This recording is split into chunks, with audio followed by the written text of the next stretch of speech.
Good morning, Pas. Magluluto tayo ngayon ng bistek. Marinate muna natin siya ng mga 30 minutes. Lagyan natin ng mga paminta.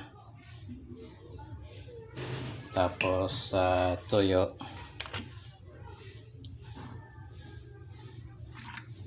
Ayan. Siyempre, marinate natin, nahaloy natin para manuot yung lasa doon sa karne niya. Tapos hayaan mo natin siya ng mga 30 minutes. Tapos ipiprito natin siya mamaya, mga paps. Kaya tayo nakapagluto ngayon kasi hindi tayo nag-ride at makikiramay tayo mamaya doon sa ating tita na namatay. Mamaya kasi ang libing niya. Ayan, na-marinate na natin siya. Nilagyan natin siya ng paminta at saka konting bitchin para manot yung lasa doon sa loob bago natin siya iluto. Ayan guys, marinated na siya. Ikon muna natin sa pabayaan muna siya natin mababad ng mga 30 minutes bago natin siya iluto. Balikan ko po kayo. Ayan mga paps, habang minamarinate natin yung ating gagawing bistek, yung baboy, gawa tayo ng gagamitin natin. Igigisa kasi natin yung pagkatapos nating i-marinate, kaya gawa tayo nito.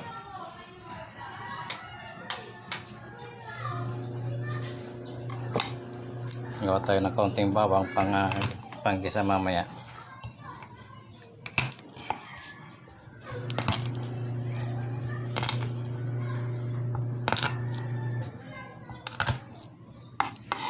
Ayan, gagayatin natin yung ating bawang para mamaya katapos nating i-marinate, pagkatapos nating iprito yung baboy, handa na yung ating mga gagamitin.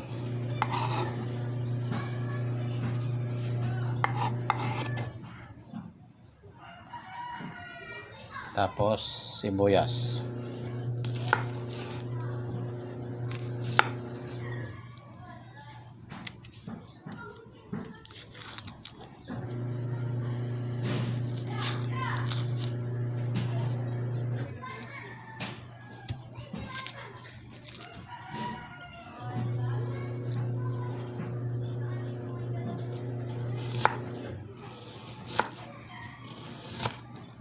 Ayan mga paps, magluluto tayong bistek ala GL.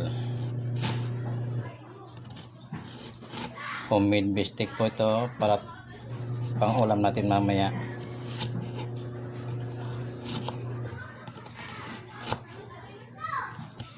Medyo may naririnig paps kayo mga ingay, yung aking washing machine niya. Naglalaba tayo habang gumagawa tayo dito sa bahay.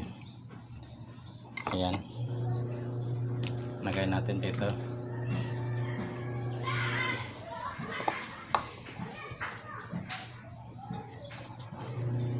Ayan, handa natin mamaya yan.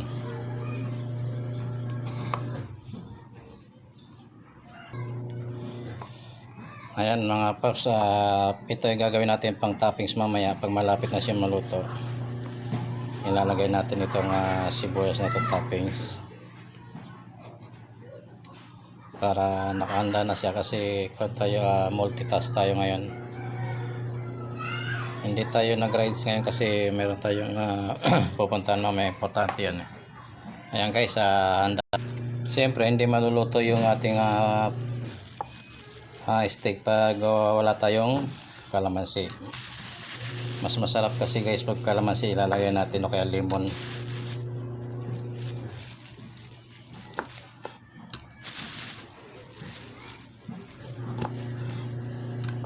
Ayan po, kalamansi.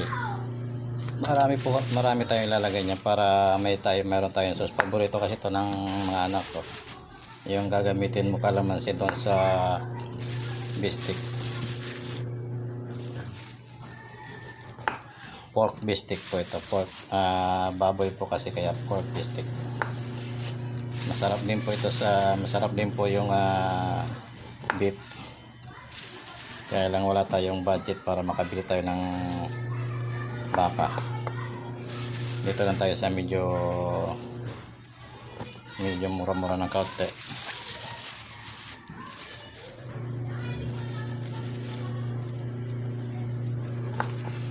Ayan mga paps, mamaya kasi alas 12 makikiramay tayo doon sa ating tita, kaya medyo aga-aga natin. Maaga nagising si JL kasi naglaba pa ng kanyang mga labahin.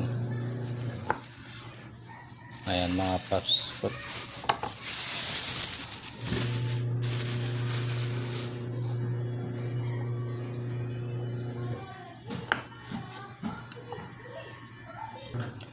Ayan mga paps, yung ating kalamansi medyo marami-rami no. Kasi paborito ng mga anak ko tayo, lalo na yung mayroong kaunting sabaw, mayroong kaunting sauce. Kaya dadamihan ko yung kalamansi para malasa siya.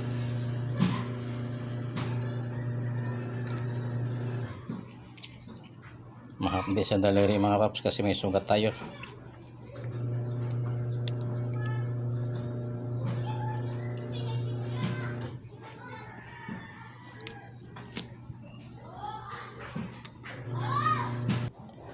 Ayan mga paps, napiga na natin yung kalamansi natin. Medyo marami-rami siya. Okay lang yan para meron tayong kasi pag kailangan na medyo may asim ng konti. Yan ang gusto ng ating mga anakis. Kaya dami-dami natin ng konti para medyo may higop na pansabaw sila. Ayan paps, igigisa natin ipiprito na po natin yung ating karne. Kaunting mantika lang para magmamantika naman yan. Kung meron kayong kawali na non-stick, mas maganda siguro magluto sa ganon, pero kasi wala kami noon, kaya ito na muna. Ayan, kakamayin na lang natin paps yan. Kasi wala tayong, malinis naman yung kamay natin, siyempre nagugas tayo.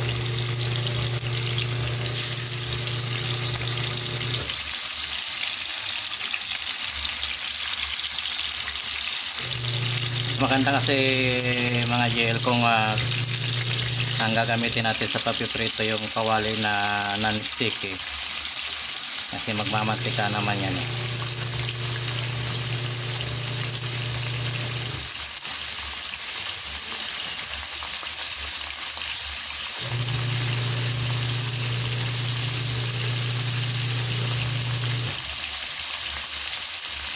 Ayan, habang piniprito natin siya, antayin lang natin na konti.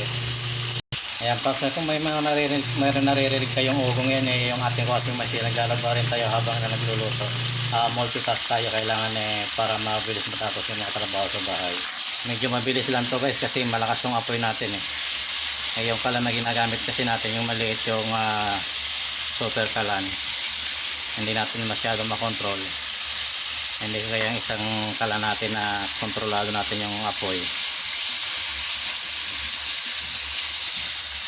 Ayan, mabilis lang po siya guys mga paps kasi malakas yung apoy natin.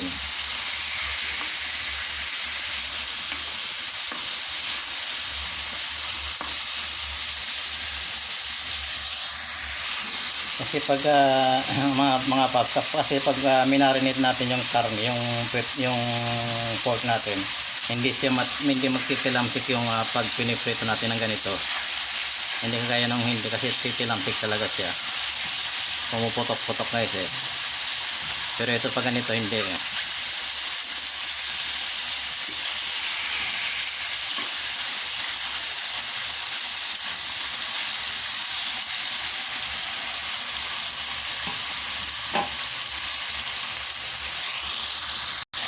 Ayan guys, luto na yung ating unang sinalang. Nasalang ulit tayo ng panibago.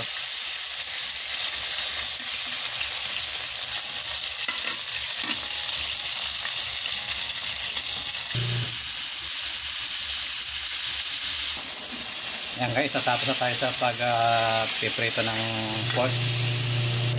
Magigisa tayo guys para sa pagluluto na natin. Lagyan natin ng kunting bawang.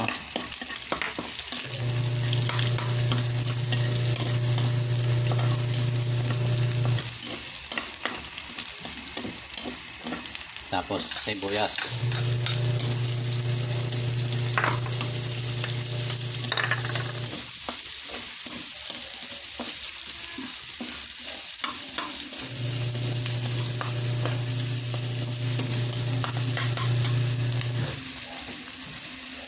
Tapos lagyan na natin paps yung ating mga piniritong baboy. Ayan, marami-rami din pala to.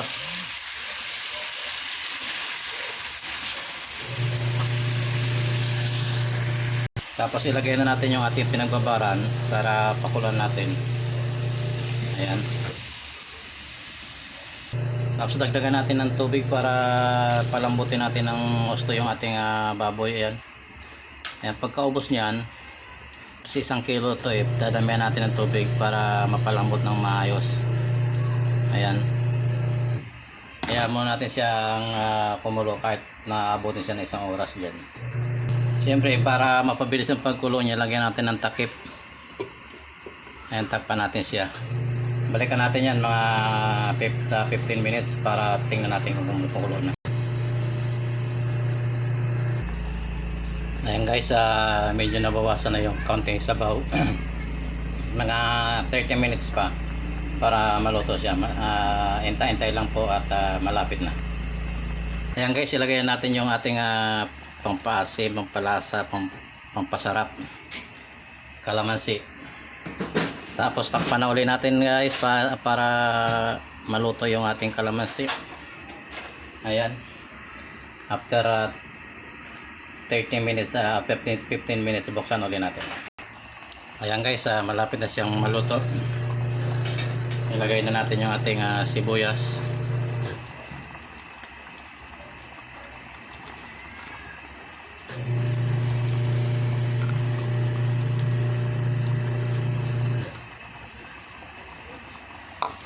Ayan, tapos takpan ulit natin. Mga 5 minutes, okay na yan. Ayan guys, malapit na.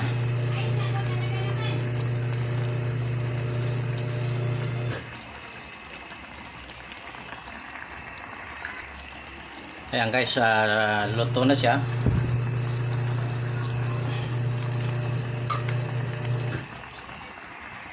Ayan guys, luto na yung ating bistik.